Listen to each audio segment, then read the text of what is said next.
evening, so Ms. short. I Kajima. have to get this up. I am too. That's okay. Very good. Thank you. Thank you again for your testimony, and thank you for being here. Okay, you kind of talked about a lot of things very quickly in a short period of time, but your main point is public accommodations or religious organizations. Like, what exactly is your? Then you talked about other states. Yes. I know you try to get a lot in, but I'm trying to understand because then you talked about religious educational institutions as well. So what is your problem with that particular issue? Okay, thank you, Representative Har, for allowing me to expand on my points. Yes, it was very rushed. I am very much opposed to the language that is currently in the bill. There is no specific exemption language that really protects the individual. It doesn't protect small business owners. It doesn't protect educators. It doesn't protect government officials. There is a document that's been published by the Institute for, an Institute for Marriage and Public Policy, and they list over 13 examples where same-sex marriage and religious freedom, where they clash. And these areas I find in this bill where it's very problematic, and ultimately it's going to affect the individual who has a freedom of, or who has an opposition to the freedom of conscience that's existing. I know that HB 6 is proposed, and there's some, I think, very positive language that's included. Of course, I am first and foremost wanting to say kill the bill, but if this bill has to move forward, I want to say religious accommodations and protections need to be afforded. Okay, but Ms. Kajiyama, you're an attorney, correct? Yes. Okay, so as an attorney, why do you feel, a person's First Amendment rights would still apply? It does in a limited set of circumstances. And my main concern is that in Hawaii's public accommodations laws, there is no religious exemption, none whatsoever. And so individuals that have a faith or something where they feel out of their truly religiously held beliefs, they would not be able to, they couldn't function as a business if they refused to allow individuals who maybe customers who violate their specific religious beliefs. Right, but the litmus test for public accommodation is being held out to the public.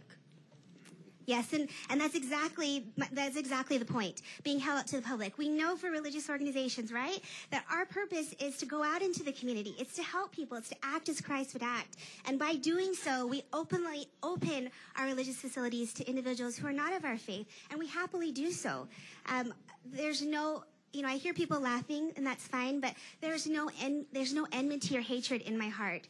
What I feel very deeply is what was said by Secretary of State Kerry when he said that religious freedom, it's a human fundamental right. It's a fundamental right. It's enshrined in the Universal Declaration of Human Rights, which is the most translated and accessible document in the world. And this document says we have this right to freedom of religion and freedom of conscience. Okay, great. Thank you, Ms. Kajiyama. Okay, any other questions? Representative McDermott. Yeah. Thank you for staying so late. The freedom of religion with regard to the religious exemptions is what I'd like to ask you about. The First Amendment does protect that, but I think, is your concern that, yes, the First Amendment protects it, but by the time the people go through the multiple lawsuits and hiring the attorney and facing the pickets and the internet bullying, if you will, that they'll be broken out of business, and it just, there's no protection there unless they have the deep pockets and resources to defend that. Is that a fair characterization? Exactly. That is exactly my sentiments. The individual does not have protections, and maybe there is an individual with lots of money. I'd like to meet that person, but I'm not one of those people. And religious organizations, for the most part, they're nonprofit, and the proceeds and money that they receive go back into the community and into the programs that are there to develop and to better society. So as an attorney, in your learned opinion, the ubiquitous wedding photographer we hear about would eventually win once he reached the United States Supreme Court after 10 years of litigation and hundreds and thousands of dollars in attorney fees, correct? Yeah, yes, possibly. But that's if he still is in business. But that's if he still has money. Yeah. And if there's somebody, and if he has the determination and dedication to go through years and years and countless litigation and lawsuits. It is an unfair burden upon an individual religious faith to take upon this cross that they have to bear. Instead, I would say let individuals who have truly held religious beliefs, allow them to hold their convictions to their heart and to conduct business as they would. I've heard someone say, well, you're going to lose business. That's bad, right? Aren't you in there for your business? But if they lose business and that's their choice, that's their freedom of, there's their accountability, their free agency, then allow them to do so. Because they have these beliefs, it would violate their very most integral parts of their heart. As a Christian, as a member of the Mormon Church, My religion isn't just something I do on Sunday. It is 24 hours. It's who I am individually, collectively. It's who I want to be, who I want to represent. And I can't just shut it off in a moment. It's the way that I feel like my Heavenly Father in Christ wants me to be. Thank you. Thank you. Thank you. Members, any other questions? Chair. Representative. Chair. Oh, Ward. Yes, follow up the same. Representative Ward, go ahead. Following Representative Har's question regarding exemptions, what would be the gold standard for religious exemptions? Currently, what I see in HB 6 is very promising. I think it holds a lot of positive aspects to protecting religious freedom, but there are some areas that I find problematic. First, there are no protections for individuals. There's no protections for small business owners, small families, businesses that are owned by families. There's no protection for education laws or the consent of parents or even the notification of parents knowing about what's being taught. And there's also no protections for government officials. There are some language that's been proposed by those 5 law professors that have sent testimony and letters. And I'd like to just share, if that's okay with you, what they have actually suggested for language. The language that they have suggested states that, where did it go? Okay, here it is.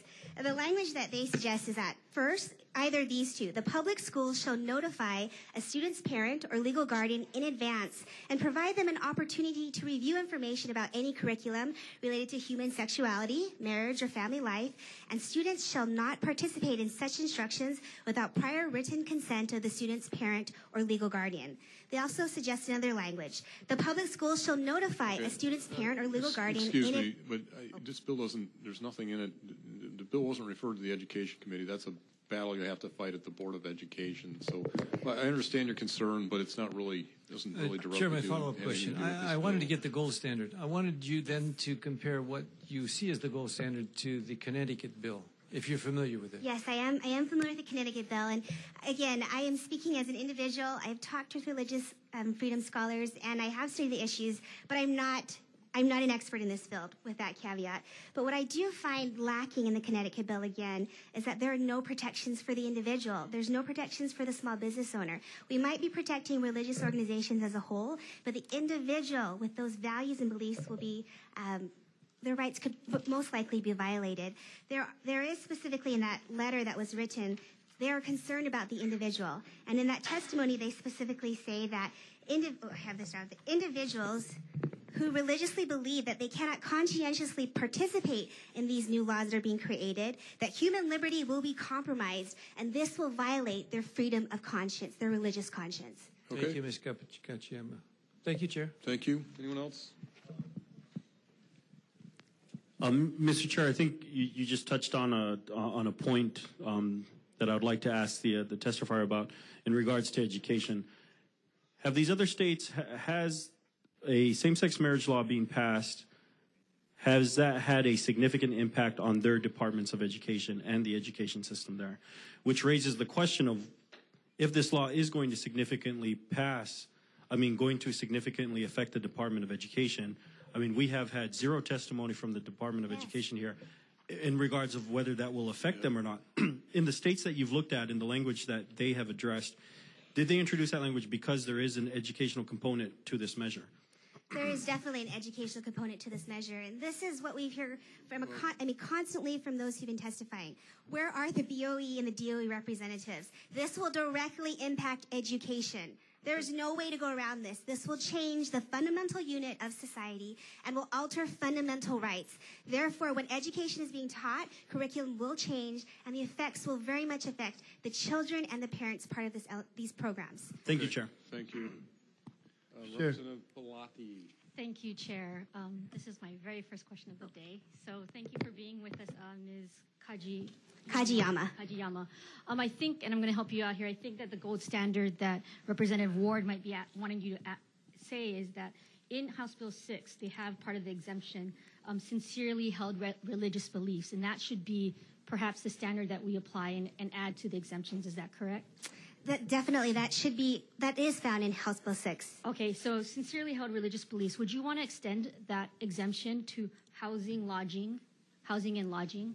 Yes, most definitely. Okay. And if I look at the bill... Wait, she's got a question. Go ahead. Sorry, go ahead. Okay, I apologize. so if it's correct to say that there are sincerely held beliefs, say not about this per se, but say about things like in vitro fertilization or premarital sex, that a landlord would be able to discriminate against a potential renter if it is known by that landlord that, one, the folks have either engaged in premarital sex or maybe considering wanting to have a family and they couldn't have a family, but we're looking at in vitro fertilization, that landlord, because of their sincerely held beliefs against those things, that they would then be able to discriminate and say, you know what, we're not going to rent to you.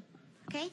If I'm understanding your statement correctly, from what I understand of House Bill 6, again, I'm not a drafter, I'm just reading through it, there are limitations. It extends to individuals, I think, for housing from 5 to 15. Let me just say that, and then I'll finish this question because I don't. Sorry. Would you support a bill, language that would allow, based upon sincerely held religious beliefs, for a landlord to discriminate against a renter who they know may be engaging in premarital sex or may be considering in vitro fertilization because that is their sincerely held belief that those things are immoral? Would you support language like that in a bill? What I would support is what is found in House Bill 6. I like how there's a threshold standard of 5. So that's what's in House Bill 6. Thank you. Representative McDermott. Thank you, Mr. Speaker. Back to the much less exciting topic of education. My contention all along has been, and as an attorney, I value your opinion on this, that the controversial issue policy, which is 2 paragraphs long and very nebulous and vague, once this becomes the law of the land, it's no longer controversial because it's the law of the land. And so would it be fair to say that once it's the law of the land, if you don't accept it, you're prejudiced? That's a correct statement. Okay, thank you. I agree with that statement, yes. One last question. Are you aware that BOE Chairman Don Horner came today to testify and wasn't allowed to testify? I think that is appalling. I think he should be here to direct his comments to this body. Are you aware that I asked the chairman and the Speaker of the House to have him and Ms. Matioshi here via written letter? I also find that appalling. I do not know when the people are asking for this why they have not been allowed to speak. There's a reason they're not here. Okay. Thank you. Thank you very much. And let me just clarify. Where are they? Let me just clarify that the reason they're not here is they're not here. Where are they? The reason they're not here is they didn't sign up in time. And if we were going to let everybody okay. Where was the Attorney General's sign-up sheet? Or Blake Oshiro's sign-up sheet? He didn't have a sign-up sheet. Okay, members, any other questions? Yeah, okay, Chair. Moving on. Chair. I have a peaceful question. That would be nice. A peaceful question.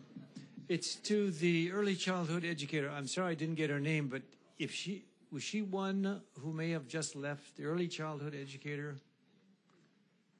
I see no one has claimed that title, so she must have left. Mr. Jeremy, is Jeremy still here?